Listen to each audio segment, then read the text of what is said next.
doing in my basement today. It's kind of an unusual spot for me to be shooting at, but I thought this would be a great opportunity to talk about prepping. You know, my wife and I, we're not huge preppers in the sense that we have tons and tons of canned goods and all this kind of stuff, you know, backed up at our house. I know a lot of people are into that, and I think it's a good thing to do. It's just not something we're totally into.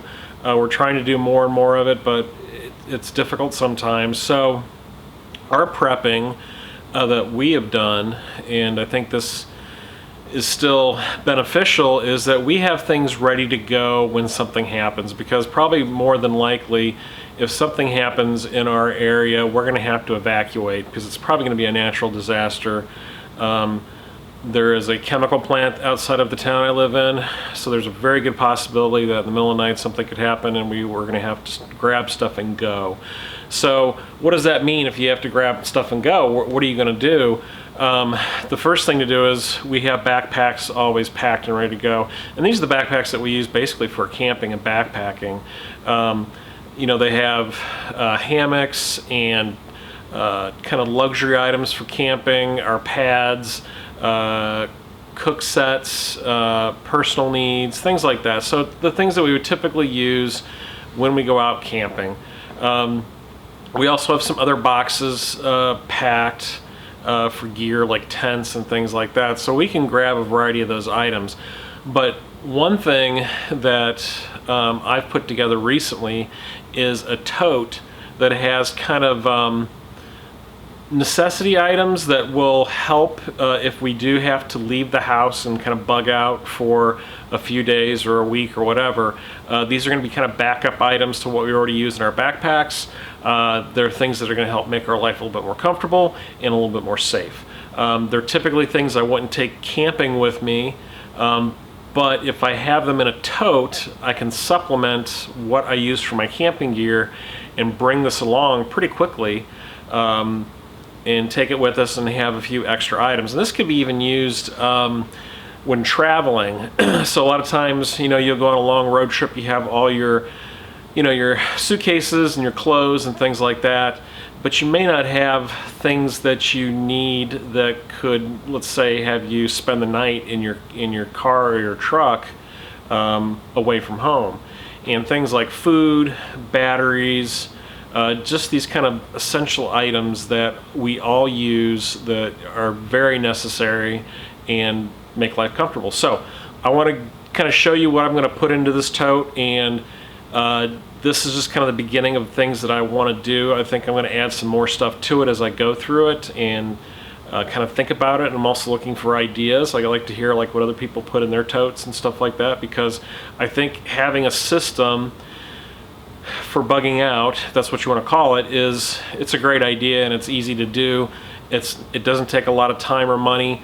You just start compiling gear into specific totes. You know where they're at, and then when something happens, you and the family can grab them and go. And it doesn't have to be a real complex system. So let's get into it and I'll show you what I got. All right, so here's everything all laid out. The first thing that you'll notice is that I have a lot of these Coleman meals. These were all on sale at Walmart a while ago. They were clearing them out, so I picked them up at a pretty good price. These are, you know, the kind of just add water and boil in the bag kind of meal. So this is going to be backup food for my wife and I in case something happens. So these are going to go in the tote, and I've got quite a bit of them. So that's going to be very helpful. Now I don't have to worry about carrying canned goods or getting extra food, because I have enough that's going to last me, you know, probably at least a week worth of food in there. And then I'm also supplementing it with a large bag of oatmeal. Next thing is a painter's drop cloth. This is a 9x12. It's 2 mil thick. This has a variety of uses. This can be used as a ground cloth. It can be used as a shelter. It can be used to seal off different rooms. So, or even cover up your gear. So definitely it's a handy item. Doesn't weigh a lot. Multiple uses. So that's going to go in the tote. Big hunk of 550 cord. This is probably a couple 100 feet, so lots of uses for that. That goes without saying. Next item is a 10 by 10 nylon tarp. It's always great to have an extra tarp to set up to, you know, cook under or store your gear or whatever, and just have an area beside your tent or your hammock to kind of hang out at. So having an extra tarp with stakes and all the guy lines inside of it ready to go is definitely a must-have for me.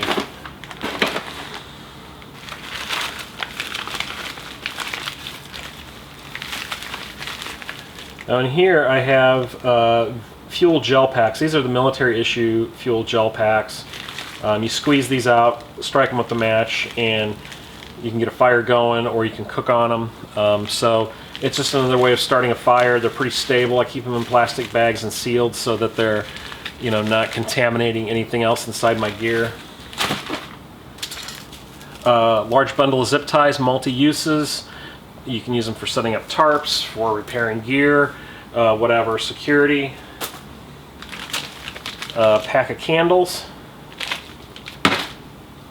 Couple extra sporks.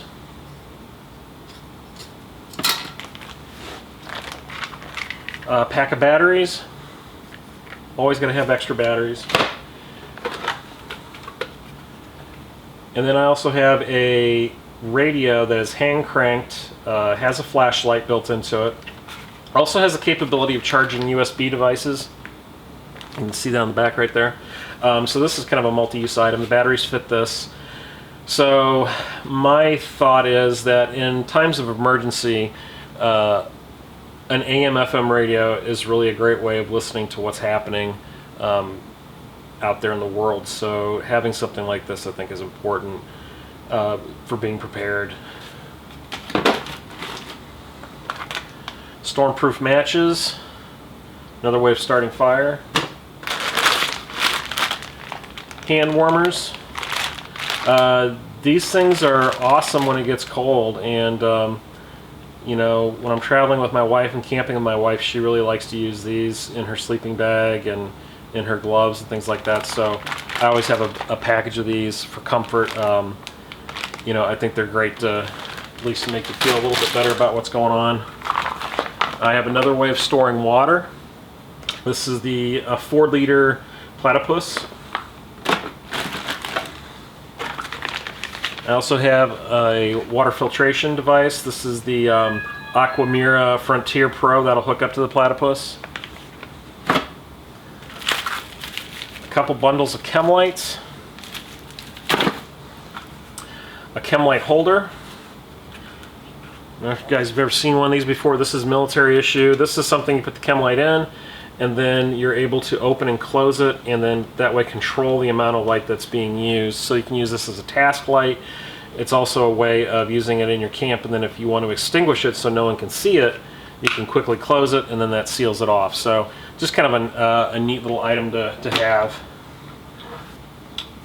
A couple radios. These are FRS and GMRS. I primarily have them for vehicle-to-vehicle communication, or if, you know, someone's at camp and they got to go out looking for firewood or for food or whatever, that they have a way of communicating. You know, as most people know, these radios don't have great range, but they're better than nothing, and they're not very complex, so they're easy to use. You know, my wife doesn't have to have a ham license. I have my ham license, but she doesn't have to have it. She can figure this out quite easily. It's not a complicated ordeal to use repeaters or tune in and things like that. So simple FRS radios. Anybody can pick them up and use them.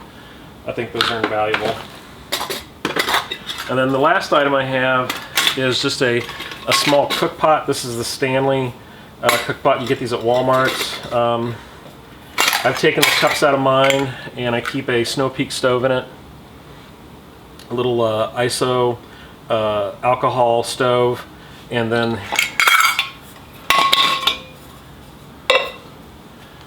the smallest jet boil canister will fit in there along with the stove. and then a couple extra containers. So this thing's getting pretty full.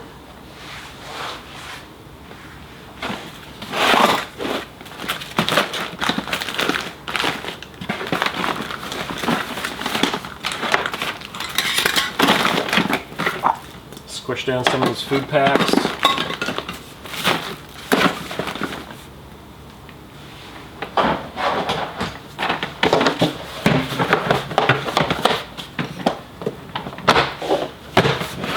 And for storage, I really like these little Rubbermaid action packers, if you can find these. I don't know if they make these anymore or not, but they're really a great little tote.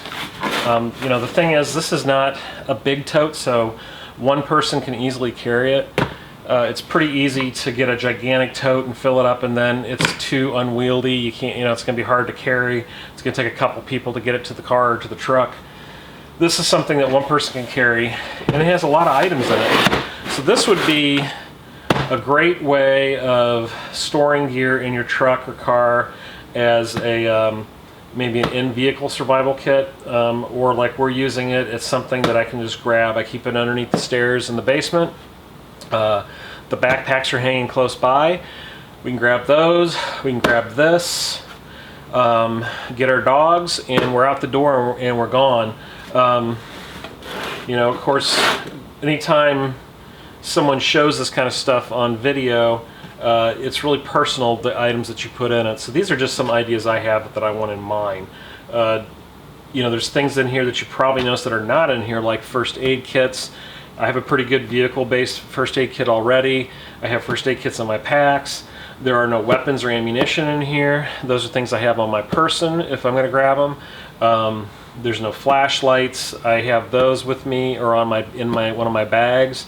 So this is just a supplement. This is going to be extra items that are going to make life a little bit more comfortable on the road if I have to leave my house. So just my thoughts and ideas. It's nothing earth-shattering. It's nothing new for sure. All right, guys, so that's it. Real quick video. I just wanted to go through how I put together a kind of bug out of the house tote.